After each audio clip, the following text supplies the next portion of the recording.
Paz de Dios, hermanos y hermanas del Buen Pastor, en este martes 22 de febrero, le damos gracias a Dios porque nos permitió terminar una breve semblanza, una breve enseñanza, pero muy útil para nuestras vidas cristianas, en el libro de Romanos, escrito por nuestro hermano Pablo, por inspiración del Espíritu Santo, y ayudado por escribanos que había en ese entonces para darle una redacción, una lectura y la intención de lo que quería nuestro hermano pastor de los gentiles quisiera transmitir. Bien, pues entonces, ahora, antes de comenzar con otro libro, yo quisiera solamente hacer un resumen de este libro Romanos. ¿Qué sucedió en el mundo antiguo, en el mundo pasado, que a lo mejor usted y yo decimos, pues la verdad yo estoy tan metido en mis problemas de esta época y con problemas de mi familia y muchos problemas, ¿para qué pienso en otros tiempos? Quiero decirle que sí es bueno. Es bueno porque si usted tiene muchos problemas y muchas situaciones complicadas, es importante saber que no es usted la primera persona que tiene esto.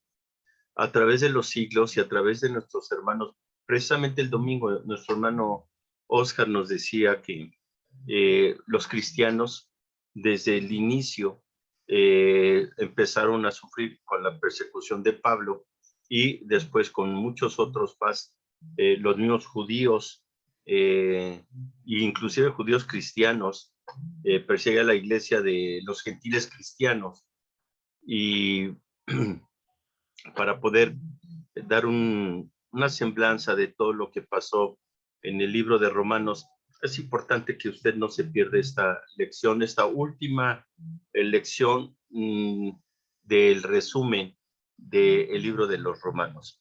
Y quiero compartir con ustedes esta diapositiva que pude obtener.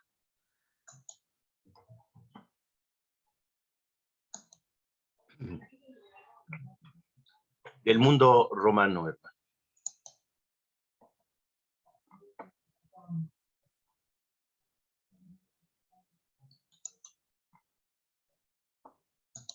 Bien, lo que quiero yo exponerles es lo siguiente. Y para que vean ustedes la característica y el trabajo que desarrolló el hermano Pablo, para que las Sagradas Escrituras llegaran a nosotros, sí, hermanos, tuvo que haber un comienzo. Y este comienzo es con esta lectura que estamos haciendo de la epístola del apóstol Pablo a la iglesia de Roma. Roma, en su tiempo, bueno, hasta el año, cerca del año 300, antes que naciera Jesucristo, antes se formó el imperio, empezó a formarse el imperio romano, con inclusive con una mitología muy bonita, ¿no? O una leyenda, no mitología, una leyenda muy bonita donde decían que dos gemelos nacieron o sea, de la madre y los querían matar. Entonces la madre fue y los tiró en la selva a esconderlos. Llegó una loba y se los llevó a su guarida y ahí los alimentó. Esa loba que también tenía cachorros y así nacieron y se fortalecieron Rómulo y Remo. Entonces, esa es la historia con que inicia esto que vamos a transmitir. Ahora, 300 años, en el color amarillo, comienza la formación de, aquí en Roma, comienza todo. Estos empiezan a formar y empiezan a conquistar tierras. Para el año, habían transcurrido cerca de 50 años, 60 años, antes de Cristo. Toda la franja sur o la franja norte de Galacia, o de Galia, perdón, y de Hispania, o sea, España y Francia, ellos empezaron a dominarlo. Hoy en día, esta ciudad o este país desapareció y se convierte en parte de Roma. Por ejemplo, por aquí está Milán, Roma. Aquí lo podemos ver. Y siguen sus conquistas. Para el año 14 después de Cristo, ya tiene nuestro Señor Jesucristo 14 años de edad, y miren nada más, estos lo que han conquistado en ese tiempo. Han conquistado lo que es Hispania, que realmente es España. Aquí lo vamos a poner. Francia. Esta parte que les digo, los desaparecen, se queda con parte de Francia y parte de Italia. Sí, Dalmacia, ¿se acuerdan ustedes? Aquí que está el Ilírico, donde Pablo dice que también predicó de este lado. Macedonia, ¿cuántas veces hemos hablado acerca de Macedonia, de Alejandro Magno? Que antes de que se haya formado el Imperio Romano, Alejandro Magno había conquistado estas partes de Asia y de África, poniendo a todos el lenguaje griego, incluyendo lo que es Mesopotamia, Persia, Armenia y parte de la India. También lo conquistó Alejandro Magno. Tenemos las iglesias de Filipos, la iglesia que también escribió cartas Pablo, ¿no? A Tesalónica. Aquí están los hermanos de Berea, aquí están los hermanos de Atenas, aquí están los hermanos de Corintio o Corinto, aquí está Creta. ¿Se acuerda usted de que dice Pablo que mandó a Tito para que fuera obispo de Creta? Aquí lo mandó. También esta ciudad fue conquistada por Pablo. Aquí tenemos lo que es Efesios, Colosenses, Antioquía de Siria, de Pisidia, perdón, Iconio, Derbe, Listra, perdón, Derbe, Tarso, donde nació Pablo. Después el Ponto. Esta es Galacia, hermano, esta es Galacia, lo blanco que ve usted aquí. Lo voy a dibujar un poquito en azul, ¿eh? Aquí esto es Galacia. Galacia, aquí es la parte sur de Galacia. Aquí está Chipre, donde predicó Pablo también. De aquí salieron, de Antioquía de Siria. Aquí está Jerusalén. Aquí está Jerusalén. Vean ustedes, es el trabajo que se ha realizado. Aquí todavía no hay iglesias, pero cuando viene la carta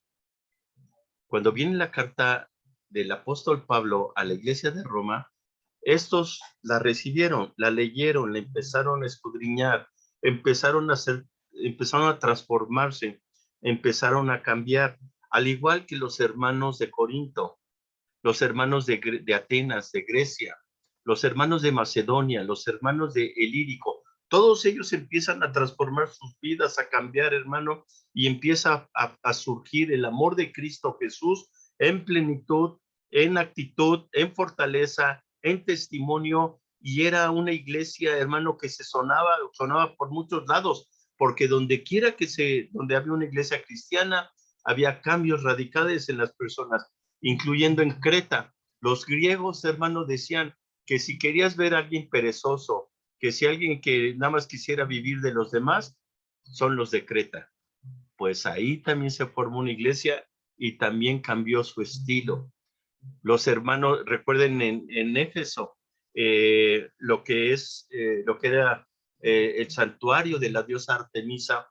Muchos dejaron eso, muchos dejaron las orgías, empezaron a cambiar y a ser transformados por medio de las palabras que Pablo había escrito. ¿Recuerda usted? Usted y yo tenemos nuestras sagradas escrituras y tenemos la epístola a los filipenses, la epístola tesalónica, la epístola, hermano, a los de Corinto, la epístola a los efesios, tenemos los colosenses, tenemos, hermano, los gálatas, a Galacia. Como se fija usted, las cartas impactaban, cambiaban, transformaban, obedecían, pero no pasaba de ahí. Pero cuando el Espíritu Santo le plació que Pablo pasara a Asia, entonces se dio cuenta Pablo que también la palabra estaba llegando a los europeos, a los macedonios, a los griegos, que era el pueblo más difícil porque era el más culto que había entre todo mundo conocido, incluyendo a los romanos. Los romanos eran los poderosos económicamente. Entonces, ¿qué sucedió? Llega la carta a Roma. Y aquí, hermano, se empiezan a convertir los patricios. ¿Se acuerda que les hablé 3 clases de los patricios? Se empiezan a convertir. Aquí posiblemente había uno que otro patricio. Quizá uno que otro adinerado. Inclusive aquí nos dice la palabra de Dios en Romano que también se convirtió el tesorero de Corinto. Aquí se convirtió, o sea, gente rica. ¿Pero qué cree? Que no impactaba. Gente, el procónsul aquí, Paulo en Chipre, pero aquí estaba allí en esa isla. El Espíritu Santo empieza a mover los corazones, empieza a armar todo, hermano. ¿Y qué cree que sucede? La carta que llega a los romanos, se han convertido los patricios, personas influyentes en el mundo. Ellos eran influyentes, estos eran influyentes, hermano, solamente en su forma de ser, en su forma que estaban manejando. Eran influyentes en este lugar, influyentes en este lugar, influyentes en este lugar, influyentes por acá, muchos influyentes, pero todo se quedaba aquí, todo se quedaba aquí, todo era en sus mismas regiones, sus mismas localidades, y aquí estaban. Pero cuando llega la epístola a Roma, la gente poderosa se empieza a convertir, gente poderosa, y empiezan a cambiar y a ser transformados. Y empieza una forma diferente de ver las cosas, una forma diferente en el cual se aprecia cómo impacta la vida cristiana, los pensamientos, lo que no habían podido lograr los griegos, lo que no habían podido los griegos con todos sus conocimientos, su educación, lo que no había podido lograr Alejandro Magno en sus campañas y su actitud tan positiva y tan guerrera, lo que no pudieron hacer los romanos con su crueldad y toda su guerrilla, lo vino a hacer Cristo Jesús, Señor nuestro, en paz, transformando a la gente, volviéndola obediente y volviendo que todas las cosas se hicieran conforme al plan de Dios del cielo y de la tierra para que esto funcionara. ¿Y qué fue lo que, mientras Pablo estaba trabajando, qué cree que estaban haciendo los romanos? Seguían conquistando más ciudades. Empiezan a conquistar la parte sur de Alemania, la parte completamente, lo que es ahora Bélgica. Empiezan a tener control sobre Inglaterra, empiezan a tener a Kazajistán, parte de los rusos, empieza, hermano, conquistan todo el Ponto, los árabes, los rusos, digo, los romanos, perdón. empiezan a conquistar a los árabes. Todo esto hasta el año 117, 120. Y mientras ellos tenían estas guerrillas, los cristianos seguían fortaleciendo más.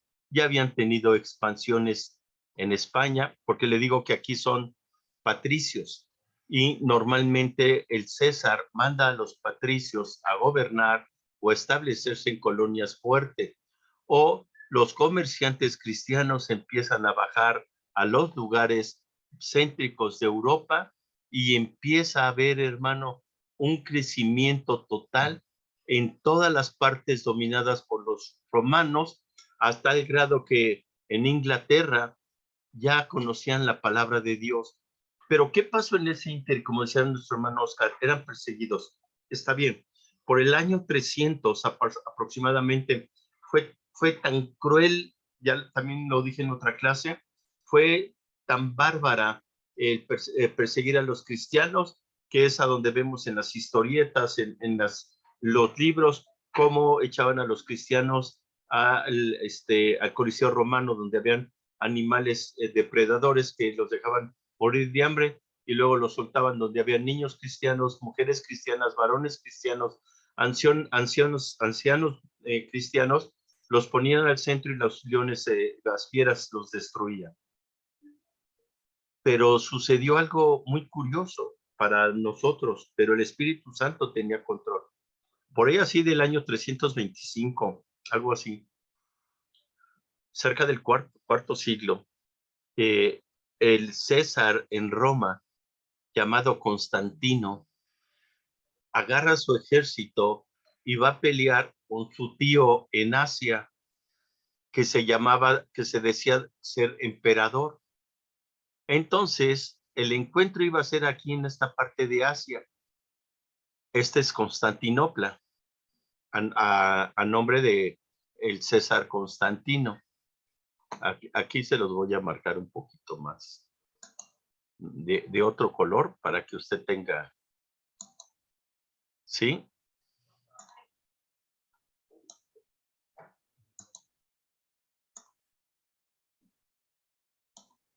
Aquí se lo puse en rosa.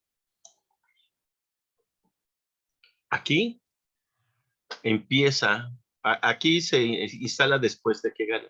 Bueno, la situación es esta. Aquí empieza el problema. Quieren, le declara la guerra el sobrino al tío, porque solamente debe de haber un César.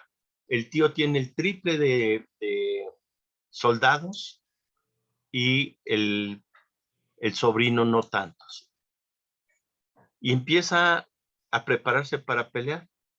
Dice en sus escritos Constantino que preocupado porque era muy probable que perdiera la guerra.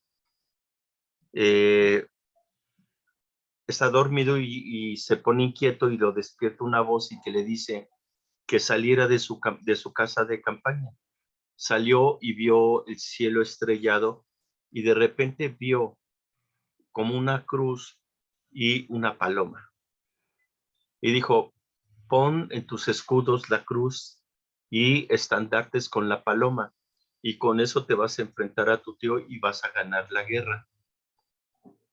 Y obedeció Constantino, despertó a todos, empezaron a forjar sus escudos con la cruz y empezaron los estandartes con la paloma del Espíritu Santo.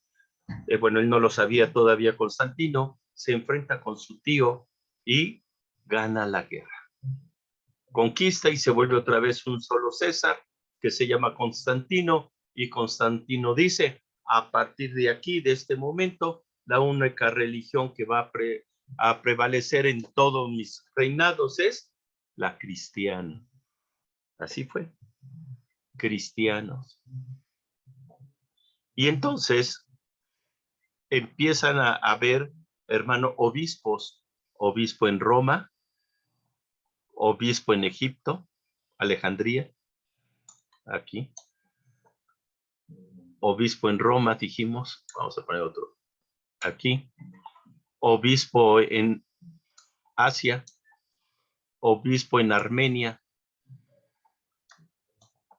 Estos obispos eran los que controlaban toda la fe cristiana. En cualquier situación iban con los obispos, pero luego entre ellos no se ponían de acuerdo. Entonces ellos dijeron, bueno, necesitamos a alguien que nos pueda mediar y que no tengamos pleitos ni divisiones. Perfecto, entonces deciden que el obispo de Roma sea el encargado de que llevar los casos más difíciles entre los obispos y tomar la decisión. Y entonces, hermano, empieza a Roma a tener poder a tal grado, hermano, que hoy en día es el Vaticano. El Vaticano, hermano, es la sede cristiana católica donde cientos de millones de personas, su líder principal, el papado, empieza aquí a surgir el papado, es el que manda todas las instrucciones de catolicismo para todos aquellos creyentes. Pues el impacto que tuvo la carta en Roma, miren hasta dónde llegó. Llegó en grande manera. ¿Y debido a qué? A que los hermanos se mantuvieron firmes en la fe, promulgaron el evangelio y llegó a todas las partes, incluyendo las que mandé posteriormente. El evangelio también cubrió todo ese terreno, hermano. ¿Y saben qué? No solamente eso, también cubrió lo siguiente, hermano. Déjame ver si tengo aquí.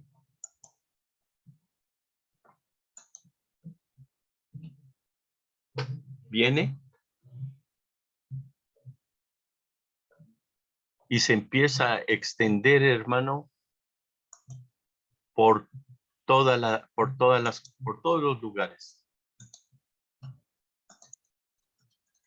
Empieza el evangelio, le vuelvo a decir, en el Vaticano, empieza a haber, hermano, una creciente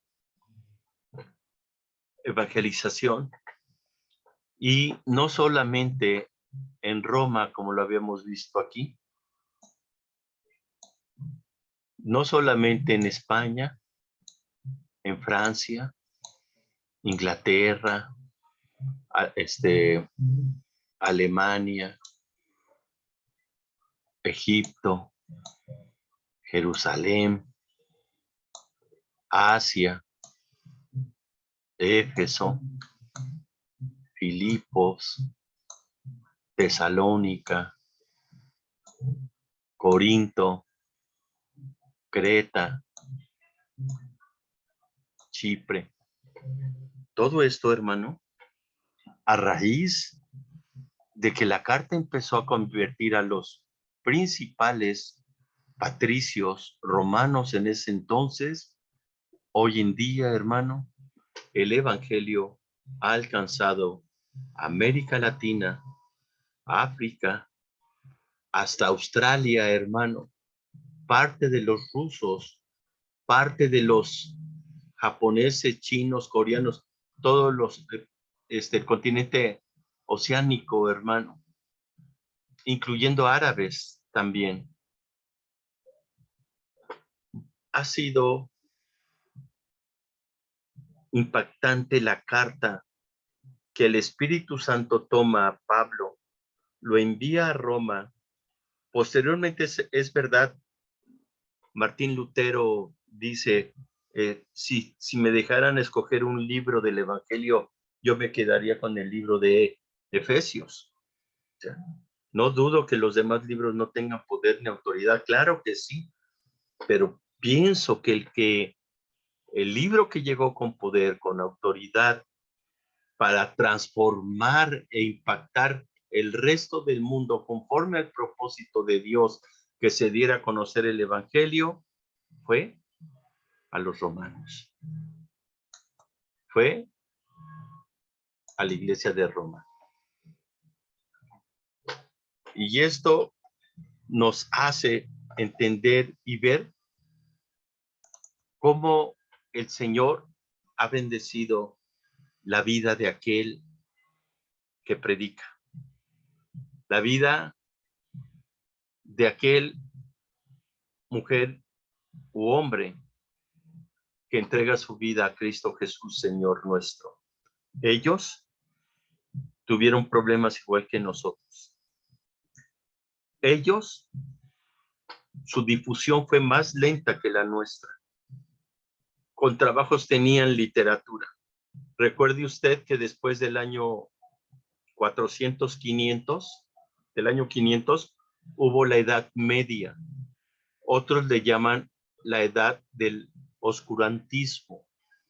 Y decían que era oscurantismo porque la Iglesia Católica no dejó ni que se leyera las Sagradas Escrituras en tu lenguaje de nación, ni dejó que la ciencia se desarrollara. Si alguien, algún médico, abría el cuerpo de un muerto, esto era en contra de la Iglesia Católica y lo sentenciaban a muerte.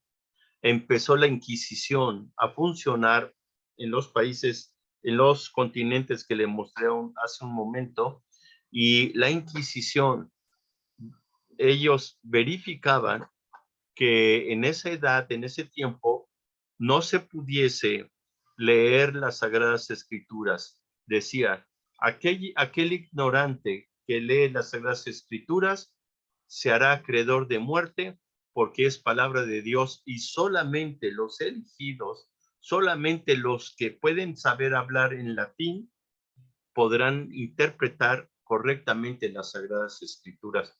Por eso viene la reforma posteriormente. Pero como podemos ver, nadie puede detener el avance de las Sagradas Escrituras. Nadie. Entonces, si nadie, hermano, hermana, nos toca hacer la parte que nos corresponde de evangelizar. La parte que te corresponde. ¿Viste cuántas casas en Roma estaban abiertas a la enseñanza cristiana?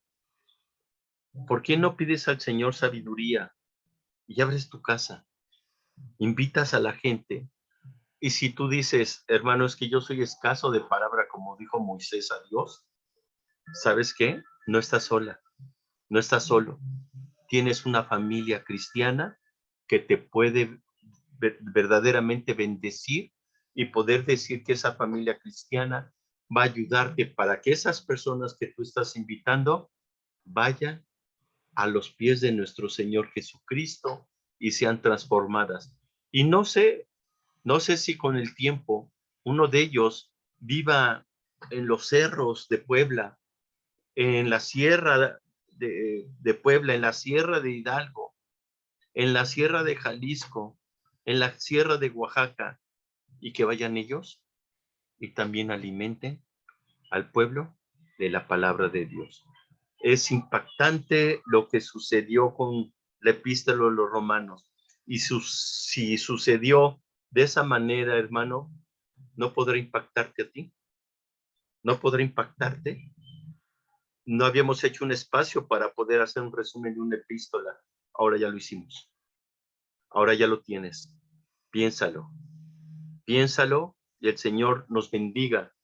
Ahora que ya entremos, vamos a evangelizar. Vamos a seguir con los trabajos. Pero sobre todo, hermano, vamos a pedirle al Señor que nos mantenga en comunión con Cristo Jesús, Señor nuestro. Mantengamos la comunión con Cristo. Él nos va a decir, teniendo la comunión con Cristo Jesús y el Espíritu Santo, nos va a guiar, nos va a indicar que tenemos que estar en la iglesia con los hermanos preparándonos para llevar la palabra. Tenemos que llevar la palabra y tenemos que abrir nuestros hogares para que en esos hogares se conozca la palabra de Dios. Dios nos bendiga, Dios les guarde. Todavía sigo orando porque no sé qué libro sea propicio. Si usted tiene una sugerencia, mándemela ahí en la caja o aquí en el Facebook, en el Facebook creo que sí. Y si no, márqueme a mi celular, hermano, hermana, y dígame o mándenme un mensaje, hermano, me gustaría que tomáramos este libro y yo le voy a contestar si está dentro del plan que Dios me ha dado o todavía, o tengo que modificarlo porque a lo mejor era mío. Y hagámoslo, hermano, todo para la honra y la gloria de nuestro Dios. La paz de Dios, hermanos.